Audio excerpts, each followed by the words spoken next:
গৌরী রায়ের লেখা গল্প বেঈমান। আজকের ইন্টারভিউটা খুব গুরুত্বপূর্ণ শতরূপের কাছে। বেশ নামকরা কোম্পানি। চাকরিটা হয়ে গেলে মাইনে 1 লাফে 5 গুণ বেড়ে যাবে। ফোনটা অফ করে রেখেছে। রবিবার বন্ধুদের বিশেষ আড্ডা থাকে মৃণালের বাড়িতে। বিয়ে করেনি, কোনো ঝুটঝামেলা নেই সংসারে। ট্রান্সপোর্টে চাকরি করে 2 হাতে ঘুষ খায়। বন্ধুদের জন্য দেদার খরচ করে। একেবারে নরক গুলজার চলে মাঝরাত পর্যন্ত। 10 জন বন্ধুদের মধ্যে 6 জনই ব্যাচেলার। ঈশানের করা নিষেধাজ্ঞা, আজ কোনো মতে বন্ধুদের ফাঁদে পড়া চলবে না। আসলে একটা ভালো মাইনের চাকরি। ওদের দুজনের বিয়ের কাঁটা হয়ে বসে আছে। এই যোগাযোগটা ঈশানী মারফতই এসেছে। সকালে 2 বার তাগাদা দেওয়া হয়ে গেছে। কাল বিকেলে নতুন একটা মোবাইল দিয়ে গেছে, নতুন নাম্বার। চাকরিটার ব্যাপারে খুব আশাবাদী ঈশানী। নিজেও একটা মাল্টিন্যাশনাল কোম্পানিতে চাকরি করে। ঈশানীর সাথে শতরূপের আর্থিক স্ট্যাটাসের আকাশ পাতাল তফাৎ। সরকারি কেরানি বাবা, সারা জীবন রোগে ভোগা মা দিদিদের বিয়ে দিয়ে ধার দেনায় ডুবে থাকা সংসার। তার মধ্যেই পড়াশোনা চালিয়ে গেছে শতরূপ। কলেজেই আলাপ ঈশানীর সাথে। ডাক্তার বাবা, প্রফেসর মা। বাড়ির গাড়ি করে কলেজে আসতো ঈশানী। সখী পরিবৃত হয়ে ঘুরে বেড়াতো। ওদের থেকে দূরে দূরে থাকতো শতরূপ। একদিন মুখোমুখি হয়ে গেল দুজনে। এই ছেলে, আমায় দেখে কি বাঘভাল্লুক মনে হয়? এত ভয় পাও কেন? পড়াশোনায় তুখোর ছেলের মুখে সেদিন কোনো কথা ফোটেনি। আস্তে আস্তে ঈশানীর সাথে একটা সম্পর্ক তৈরি হয়ে গেল। ওদের প্রেম জমে উঠেছিল খুব দ্রুত। বলা যেতে পারে শতরূপের রূপের জালে কেমন জড়িয়ে গেল ঈশানী। এই নিয়ে বিস্তর কানাকানি চলেছিল কিছুদিন। রাজকন্যার রাজত্ব বন্ধুদের ঠাট্টার শিকার হয়েছিল শতরূপ। পয়সার অভাব ছিল না ঈশানীর। নিত্য নতুন উপহার, দামি গাড়ি চড়ে ঘোরা বন্ধুদের চক্ষুশুল তো হবেই। পড়াশোনায় তুখোর শতরূপ। বিকম ফার্স্ট ক্লাস পেতে কোনো অসুবিধা হলো না। কিন্তু বাবা তখন জানিয়ে দিলেন পড়াশোনার খরচ চালানো ওনার পক্ষে আর সম্ভব নয়। বিকেলের গঙ্গা খুব টানে ঈশানীকে। সূর্যের শেষ বিদায়ী আলো গঙ্গার বুকে হোলি খেলে।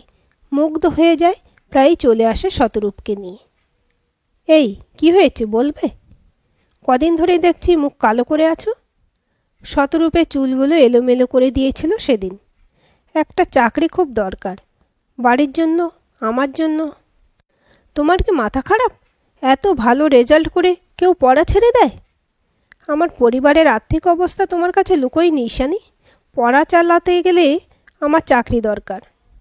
তোমায় এই নিয়ে ভাবতে হবে না, জোরের সাথেই সে কথা জানিয়েছিল ঈশানী। পরদিনই জোকাই ম্যানেজমেন্টের ফর্ম ফিল আপ করেছিল শতরূপ।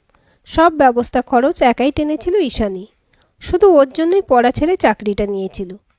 মেয়ের স্বাধীনতায় কোনোদিনই হস্তক্ষেপ করেনি ঈশানীর বাবা মা।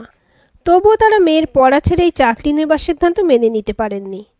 বাবার সাথে বন্ধুত্বের সম্পর্ক। ডাক্তার দত্ত বুঝিয়েছিলেন, পড়া ছেড়ে দেওয়া বুদ্ধিমানের কাজ নয় বেবি। শতরূপের সব দায়িত্ব আমি নেব, বিদেশে পাঠাবো। না গো বাপি, সেটা ওর পক্ষে সম্মানের হবে না। একদিন সব যোগ্যতা নিয়েই তোমার কাছে আসবে। তবে আমি প্রাইভেটে ম্যানেজমেন্ট কমপ্লিট করব, তোমায় কথা দিলাম। যেদি মেয়ের কাছে শেষ পর্যন্ত হার স্বীকার করেছিলেন তারা। বিকেলে রেস্তোরাঁয় মিট করেছে দুজনা শ্যামবাজারের 5 মাথার মোড়ে 3 তলার রেস্তোরাঁ। কষা মাংস আর রুমালি রুটি অর্ডার করেছিল ঈশানী। ও শিওর চাকরিটার ব্যাপারে। ওর বস তারক সান্যাল আশ্বাস দিয়েছিল, চাকরিটা হয়ে গেছে ধরেই নাও। বদমাসটার অবাধ্য হাত আজ একটু বেপরোয়া হয়ে উঠেছিল। প্রশ্রয় দিয়েছিল ঈশানী, চাকরিটা হয়ে যাক, ওই বুড়ো ভামের নাকে ঝামা ঘষে দেবে। একটু সময়ের অপেক্ষা। চাকরি হতেই সোজা বাবার সাথে আলাপ করিয়ে দিয়েছিল শতরূপকে। মেধাবী বিনয়ী সুদর্শন ছেলেটিকে বেশ ভালো লেগেছিল ঈশানীর বাবার। রাতে খাবার টেবিলে স্ত্রীর মুখোমুখি বসেন ডাক্তারবাবু। দুজনেই ব্যস্ত থাকেন সারাদিন।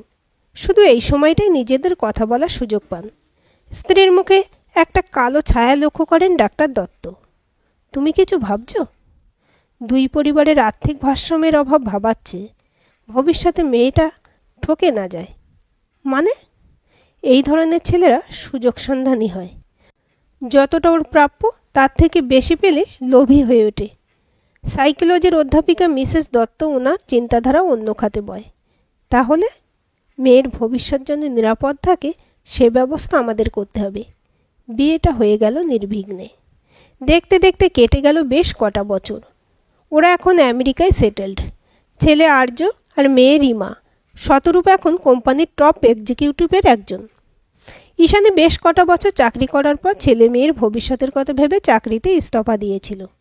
সুখের সংসার, অন্তত ঈশানী তাই মনে করে। শতরূপ চাকরির পরে যতটা পারে সংসারে সময় দেয়। উইকেন্ডে ওরা সপরিবারে ছুটি কাটিয়ে আসে আশপাশের দর্শনীয় জায়গাগুলোয়। বিদেশে বাঙালিদের বড় ক্লাব আছে। ঈশানীর সময় ভালোই কাটে সোসাইটির নানা কাজে। কিছু চ্যারিটির সাথে যুক্ত ওরা কজন। বিদেশে এসে কোনো বাঙালি বিপদে পড়লে ওরা ঝাঁপিয়ে পড়ে, নারী পুরুষ ভেদাভেদ নেই। বছরে একবার বাচ্চাদের নিয়ে দেশে আসে ঈশানী। শতরূপের নানান কাজের বাহানা ও আসতে পারে না। শতরূপের বাড়িতে প্রতিবারের মতো বাবা মায়ের সাথে দেখা করতে যায় ঈশানী।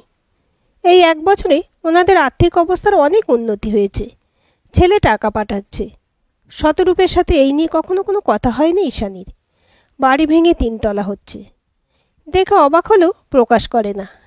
দামি দামি আসবাবপত্র, শতরূপের বাবা মায়ের ওকে এড়িয়ে যাওয়া, কি যেন লুকোতে চাইছে তারা।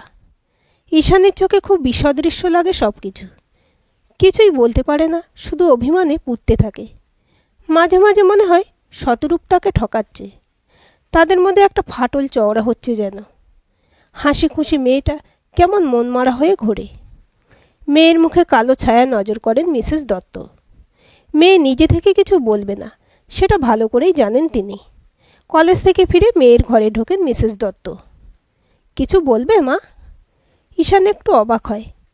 আসলে মা মেয়ে সহজ স্বাভাবিক সম্পর্ক কোনো সময় গড়ে ওঠেনি। ব্যক্তিত্বময়ী সদাব্যস্ত মাকে একটু এড়িয়েই চলত ঈশানী। বাবাই ছিল কাছের মানুষ। ভাবছি দেশের বাড়ি সবাই মিলে ঘুরে এলে কেমন হয়। 7 দিনের ছুটি নিয়েছি। সত্যি বলছো? দারুণ আইডিয়া মা। কতদিন ঠাম্মিকে দেখিনি। ছেলে মেয়ে দুটোতে কিছুই জানল না। আনন্দে নেচে ওঠে ঈশানী। আসলে কলকাতায় হাঁপিয়ে উঠেছে। ওর মনের কষ্ট কাউকে শেয়ার করতে পারছে না। মেয়ের বিছানায় উঠে বসেন মিসেস দত্ত। পাশের ঘরে জোর আড্ডা জমে উঠেছে দাদু নাতি নাতনির। সরমাকে 2 কাপ কফি দেবার কথা বলে এসেছেন তিনি। এ কথায় সে কথায় সম্পর্কের বরফ কখন গলতে শুরু করেছে টের পায়নি কেউ। মায়ের কোলে মাথা দিয়ে শুয়ে ঈশানী। চুলে বিলি কাটতে কাটতে পুরনো স্মৃতির দরজা খুলে বসেন মিসেস দত্ত। সূর্য তখন সবে পশ্চিমের আকাশে উঁকি মেরেছে। ওদের গাড়িটা কৃষ্ণনগরের দত্তপাড়ার মস্ত বাড়িটার সামনে দাঁড়িয়ে গেল। বাড়িটা যেন ঘুমিয়েছিল। হর্নের আওয়াজে চমকে হইচই বাঁধিয়ে দিল। এসে গেছে এসে গেছে, দুমদাম আওয়াজ। অত সকালে ঠাম্মির স্নান সারা। এক মাথা ভিজে চুল, সরু পা, সাদা শাড়ি। দাদু ভাইয়ের জন্য মন কেমন করে উঠল ঈশানীর। ছেলেবেলাটা এখানেই মানুষ হয়েছে। রোজ সূর্য ওঠার আগেই দাদু ভাইয়ের হাত ধরে চূর্ণী নদীর ধারে ঘুরতে যেত। 2 কাকা এখানেই আছেন। ওনাদের ছেলে মেয়ে, জমজমাট বাড়ি। 7টা দিন কেমন পাখির মতো ডানা মেলে চলে গেল। গাছ গাছালি, পাখি, পুকুর, সেই নিবিড় ভালোবাসার গ্রাম্য পরিবেশ ধুলোর মতো উড়িয়ে নিয়ে গেল সব মন খারাপ। ফিরে আসার সময় ঠাম্মির গলা জড়িয়ে কাঁদল ঈশানী। মন কেমন নিয়ে ফিরে যেতে হলো আমেরিকায়। এই প্রথম মাকে খুব মিস করল ঈশানী। নিজে হাতে বাজার করা পছন্দ করে ঈশানী। তাছাড়া শতরূপের সময় কোথায়। বাজারে দেখা হয়ে গেল মিসেস আর মিস্টার শতপথীর সঙ্গে। এই পরিবারটি ওর খুব পছন্দের। ওনারা খুব স্নেহ করেন ঈশানীকে। কলকাতা থেকে ফিরে যাব করেও যাওয়া হয়নি ওনাদের ফ্ল্যাটে। বিদেশে ওনাদের সান্নিধ্য বাবা মায়ের অভাব ভুলিয়ে দেয়। এ কথা সে কথা বলতে বলতে মিসেস শতপথী বলে ওঠেন, বাই দা বাই, ঈশানী, তুমি যখন ছিলে না, তোমার কোনো আত্মীয়া এসেছিল? বেশ সুন্দরী মহিলা। কদিন ছিল? পায়ের তলায় মাটি কেঁপে ওঠে। মাথাটা ঘুরে যায়। কি হলো বেবি, তুমি অসুস্থ বোধ করছো? না না, ঠিক আছি। বোধহয় প্রেশারটা বেড়েছে। ডাক্তার দেখিয়ে নাও। ওকে বলে ওদের কাছ থেকে তাড়াতাড়ি সরে আসে। গাড়ির পার্কিং জোনের দিকে এগিয়ে যায়। পেছনে 2 জোড়া চোখ তখন সহানুভূতির দৃষ্টিতে তাকিয়েছিল। পোর লেডি, তোমার সাবধান করা ছাড়া আর কোনো উপায় ছিল না। গাড়িটা গ্যারেজে ঢুকিয়ে বাগানে পাতা চেয়ারে বসে পড়ে ঈশানী। মনের মধ্যে চোরা ভয়টা সত্যি হতে পারে কখনো ভাবেনি। পরিবর্তন টের পাচ্ছিল। এখন ওর একটা সলিড প্রমাণ চাই। আমেরিকাতে কাজের লোক পাওয়া যায় না, নিজেকেই সব করতে হয়। বসে থাকার উপায় নেই। বাচ্চাদের স্কুল থেকে আসার সময়ের ফাঁকটাই কাজে লাগাতে হবে। একটার পর একটা জামাকাপড় টেনে নামাতে থাকে। শতরূপের আলমারিটা হাট করে খোলা। পেছনের দিকে একটা লাল ব্যাগ দেখে নামিয়ে আনে। কিছু আপত্তিকর ছবি দুজনের, কিছু লেডিস জামাকাপড়। ছবিগুলো ভবিষ্যতে দরকার হবে, ওগুলো রেখে বাদবাকি সব গুছিয়ে রাখে। মেয়েটিকে চেনে ঈশানী, মমতা ছেত্রী। নতুন জয়েন করেছে কোম্পানিতে। নেপালের মেয়ে, দুর্দান্ত ফিগার, বয়স 20-র বেশি হবে না। পার্টিতে ওকে ঘিরেই থাকে যত উন্মাদনা। তা বলে ওর ঘরেই শীত কাটবে? ভাবতে পারছে না। ফোনটা এক নাগারে বেজে চলেছে। মধুমিতার ফোন। হ্যালো, কী ব্যাপারে? অসুস্থ নাকি? আজ বিকালে ক্লাবে আসছিস তো? Important meeting? একদম যাচ্ছি, চিন্তা নেই। এই কদিন ঘরের যা অবস্থা করে রেখেছিল, পরিষ্কার করতেই 2 দিন কেটে গেল। একটা নোংরা রসিকতা করে ফোন ছাড়ে মধুমিতা।